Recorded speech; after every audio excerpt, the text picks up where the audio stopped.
How y'all doing, folks? I know you probably just saw me a little while ago, depending on how I did the video and everything. And I said I was doing that review, sort of mostly like a rant, that I was gonna go see Hatchet 2 and everything like that. That's once again written and directed by Adam Green. You have Danielle Harris filling in for the lead girl in the last film. You have Tony Todd. Well, I forgot the guy. I don't know if I mentioned in the other video that Tony Todd had a cameo in the first film, and also John Carl Beekler had a cameo in the first film. He has a better part. Tony Todd has a better part in this movie, and I just got done watching it now, and I don't know what the fuck. If there's any words to describe this, what's this? Oh, yeah, nah, there's something stuck in my hand. No, now what you think, Chris? Anyway, and you know, when I first heard about the movie being made, I did the same thing everybody else did. I was like, again, really, Adam Green, really? But I just got done watching it, and there's only one thing I have to do right now.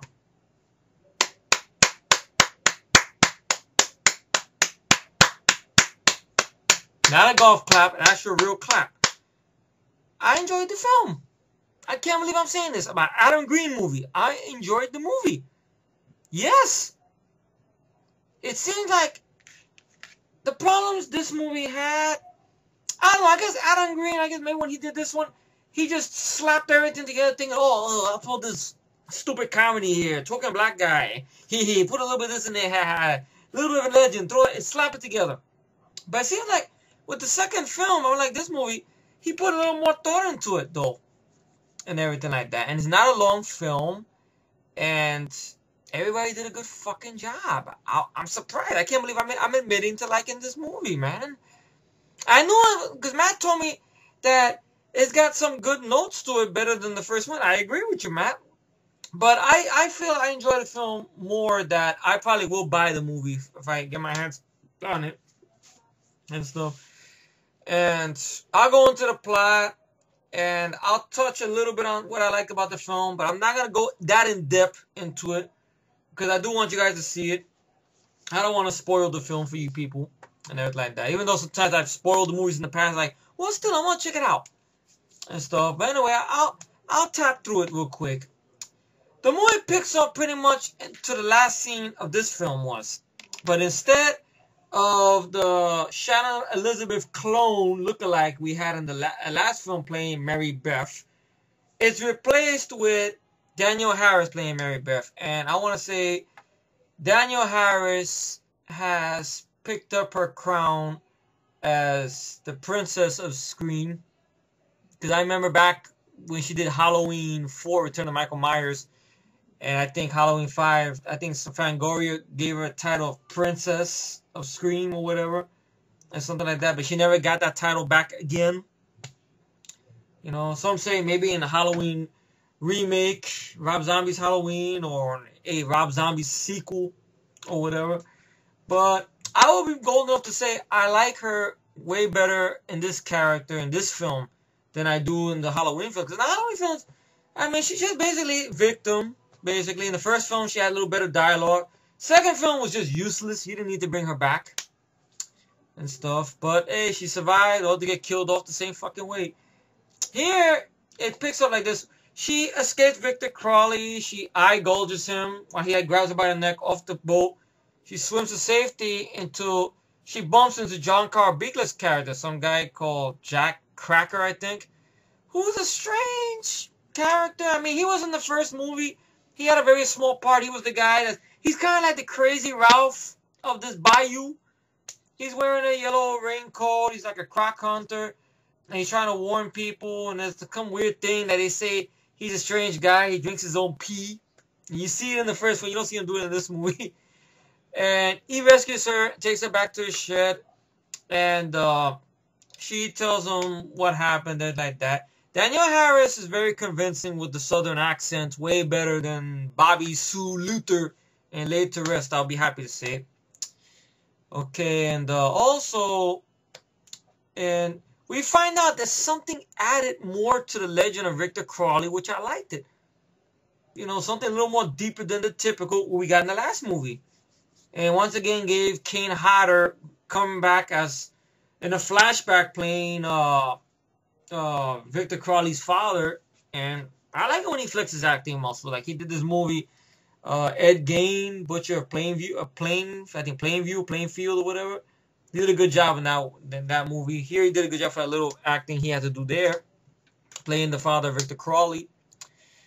And it turns out that Mary Beth's father, Robert Englund's character, right, along with two other characters, right, were those teenage kids that threw the fireworks into that Victor Crowley's house, causing the house to burn down and stuff. So they believe there's a curse there. Because when you find out when Daniel Harris tells John Carl Beekler her full name, Mary Beth Dunstan, he throws her out of there, out of the shed or whatever. And you have a little bit of callbacks to the first film, but not much.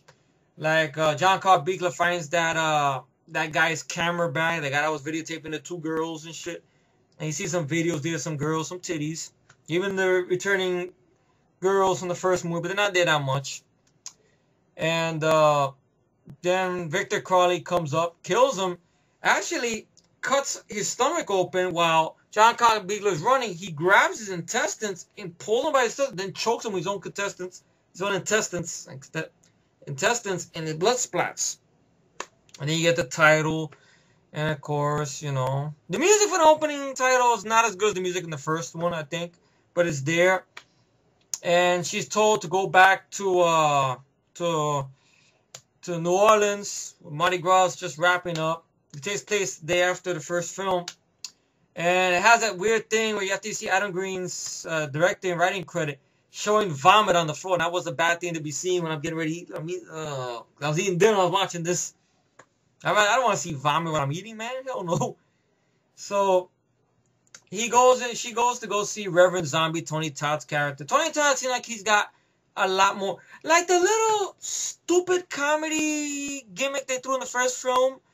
In this film, it's handled way better, though. It's not goofy shit. So basically, you know, Reverend Zombie tells Daniel Harris, Tony Todd tells the whole legend, the more deeper story about Victor Crowley and stuff like that, which I don't want to spoil it. So I want you guys to check this movie out. If you hated the first film, I urge you to give this one a rental. I feel it's a better movie. Is it immaculate? No. You know, but it is a step up from this movie. I will say that. And I say this one has rewatchability, especially with the ending. And she wants to go back to the bayou to pick up the remains of her father and brother and basically get revenge on Victor Crowley. So Tony Todd tells her, I'll go with you, but we're not going alone. So he wants to organize a hunting expedition. That's the way Tony Todd talks.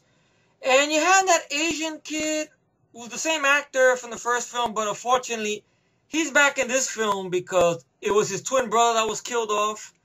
Not too bright, you know, because Tony Todd knows his brother's dead, but he lies to him, tells him, oh, he's probably still out there or whatever. So he organizes a little hunting expedition. You also have R.A. Malaloff, right, guy's name, right? Who was, to the Texas Chainsaw Massacre fans, to me, he was the first Leatherface I was introduced to. So him and Gunnar Hansen are like, I think, my two faves in the top spot, you know. Angelo Bonarkowski, I'll put him at number 2. You know, Bill Johnson, of course, will be 3. He's my favorite Leatherface, you know, stuff. But those two guys, he's there. He plays this character named Trent. Bald-headed, bearded, a guy you don't want to fuck with. And I think Tony Todd's character wants him specifically to be there. He realized he has a sort of a connection with Victor Crowley, but not in cahoots connection or nothing, but, you know, something personal. You find out as the story goes on. He shows up there. We got these other hunters that pop in there and stuff. A little bit goofy. You got this annoying black guy who's there, who's bitching about cookies or whatever. He's just an annoying fuck. I mean, he gets killed off, though, and stuff like that. If you've seen the movie, you know what I'm talking about. He just seems out of place there. He's kind of, to me, he reminded me of Sinbad for some reason. I like Sinbad, but this guy was like a fucking Sinbad wannabe. Because the jokes just didn't work to me. right? You got that. You also have, because Tony Todd says, bring a member of your family with you when you go on this thing here. I feel better if you have a family friend. So she brings her uncle, Uncle Bob, who's ironically is played by Tom Holland. That's right, Tom Holland, the same guy who directed the first Child's Play film. He directed Fright Night. He did a very good job. I was impressed by Tom Holland. I didn't know he can act. I was surprised. He did a good job. He urges her not to go in there, and to please her, he offers to go with her, but to do things his way or whatever. So she ends up on the expedition. You have some interesting characters, some other hunters. You got a bald-headed one who's named Cletus. You have this other guy with a beard named Chet. And then you have this other guy. Well, I recognize the actor, but I got a little pissed when I first seen him, because he's that same fucking actor from that stupid horror movie I hate, The Signal. But he gets pulled real good in the movie, though. And he has this blonde girl, I guess it was some girl he had a fling with on the side. He just did, because Tony Todd is paying $5,000 a piece to each hunter who could kill Victor Crowley or whatever and stuff. And they come on board there and stuff. Got some good kills. Two guys getting sliced in two with a 9-foot long chainsaw. I shit you not. You see the movie, you know what I'm talking about. It's like that. Crazy kills. Not in mean-spirited, but in tradition. I would say now he's in the tradition of the Friday 13 movie now. Compared to this shit. Now he's in tradition. But he's not as good as Friday 13, but it's almost there. Almost there. It's like, okay, it's like this is the first Hatchet. This is the sequel. Sequel, I will put it higher, right there. This will be where the sequel's at. This one's, but I would buy the film. At least that's me. I don't know about all of you, but give it a rental. Danielle Harris is good. The only problem with the film is that I wish they would have Danielle Harris doing a little more, though. But in the last scene, it works out for the best. It doesn't leave no bullshit cliffhanger of an ending, Tony Todd's character, there's something deep about him, but they handled it way better here than I did in the other fucking movie, Predators. Here it's handled way better. You know what I'm talking about once again once you see the movie. Okay, so rating for this film, I would give it, at least to me only, probably, I would say 8 out of 10. I had no problem with the film. It moved at a good pace. The comedy, the little funny stuff, it's not really as goofy as this movie is with the cast and everything. I think here it works a lot better. At least that's just me.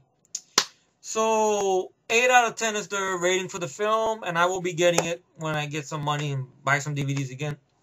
But please give Hatchet 2 a watch. It did come out on DVD this week or whatever, the week of the February, I guess the 2nd, 1st, or it came out around that day. So guys, get it on Netflix. So find out. It's on Stageview. I was able to see it on Stageview. Give it a watch, please. It could stand by itself. I don't think you necessarily really have to see this one. Unless you're curious, it's up to you. But anyway, that's it for now. 8 out of 10. And I thank you all for tuning in for this. And give the movie a watch, okay?